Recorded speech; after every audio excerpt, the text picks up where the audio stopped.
जय श्री कृष्ण। भाद्रपद शुक्ल पक्ष की पंचमी ऋषि पंचमी कहलाती है। इस दिन किए जाने वाले व्रत को ऋषि पंचमी व्रत कहते हैं।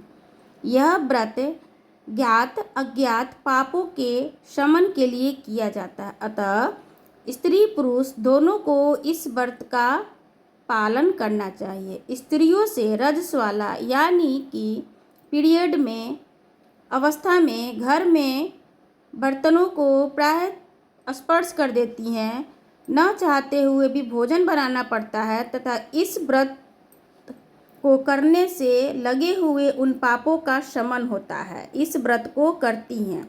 इस व्रत में सप्त ऋषियों सहित अरुंधति का पूजा होता है, इसलिए इसे ऋषि पंचमी व्रत कहते हैं। पंचमी व्रत कथा। सतयुग में शयनजित नामक एक राजा राज करते थे। उनके राज्य में सुमित्र नाम वाला एक ब्राह्मण रहता था जो वेदों का विद्वान था। सुमित्र खेती द्वारा अपने परिवार का भरण पोषण करता था। उसकी पत्नी जयश्री सती साध्वी और पतिव्रता थी। वह खेती के कामों में भी अपने पति का सहयोग करती थी। एक बार रसवाला अवस्था में अनजाने में उसने घर का कार्य कर लिया और पति का भी स्पर्श कर लिया। देव योग से पति पत्नी शरीर रांतक एक साथ ही हुआ।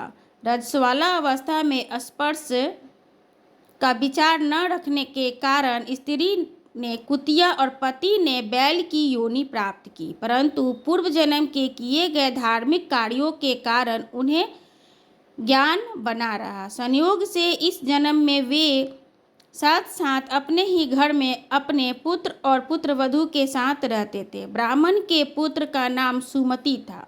वह भी पिता की भांति वेदों का विद्वान था। पितृपक्ष में उसने अपने माता पिता का श्राद्ध करने के उद्देश्य से पत्नी से कहा कि खीर बनवाई। ब्राह्मणों को निमंत्रण दिया। उधर एक सर्प ने आकर खीर को विषाक्त कर दिया, यानी जूठा कर दिया। कुतिया बनी ब्राह्मणी ये सब देख रही थी। उसने सोचा कि यदि इस खीर को ब्राह्मण खाएंगे तो विष के प्रभाव से वो मर जाएंगे और सुमति को भी पाप लगेगा। ऐसा विचार कर कर उसने सुमति के पत्नी के सामने ही जाकर खीर को छू लिया। इस पर सुमति की पत्नी बहुत क्रोधित हुई और चूल्हे से जलती हुई लकड़ी निकालकर उसकी पिटाई कर दी।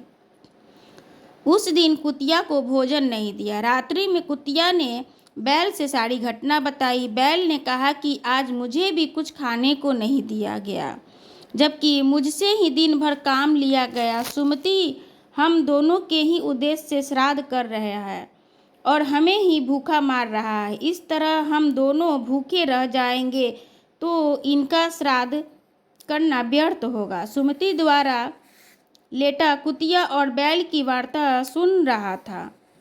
वह पशुओं की बोली भली भांति समझता था। उसे यह जानकर अत्यंत ही दुख हुआ कि उसके माता पिता इन निकृष्ट योनियों में पड़े हुए। वो दौड़ता हुआ ऋषियों के आश्रम गया। उन्होंने अपने माता पिता के पशु योनियों में पड़ने का कारण और मुक्ति का उपाय पूछा। ऋषि ने ध्यान से योग बल से सारा वृत्तांत जान लिया। उन्होंने सुमति से कहा कि तुम पति पत्नी भाद्रपद की शुक्ल पंचमी को ऋषि पंचमी का व्रत करो और उस दिन बैल के जोतने से उत्पन्न कोई भी अन्न न खाओ। इस व्रत के प्रभाव से तुम्हारे माता पिता की मुक्ति हो जाएगी।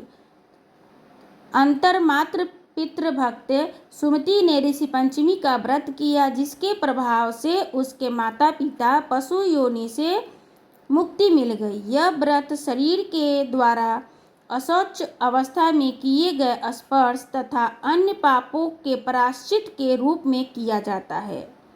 इस व्रत से स्त्रियों को रजस्वाला अवस्था में स्पर्श विचार रखने की इच्छा लेनी चाहिए कि साथ ही पुरुषों को भी इन दिनों का संयम पूर्वक ध्यान रखना चाहिए और संयम पूर्वक रहना चाहिए। ऋषि पंचमी व्रत कथा समाप्त।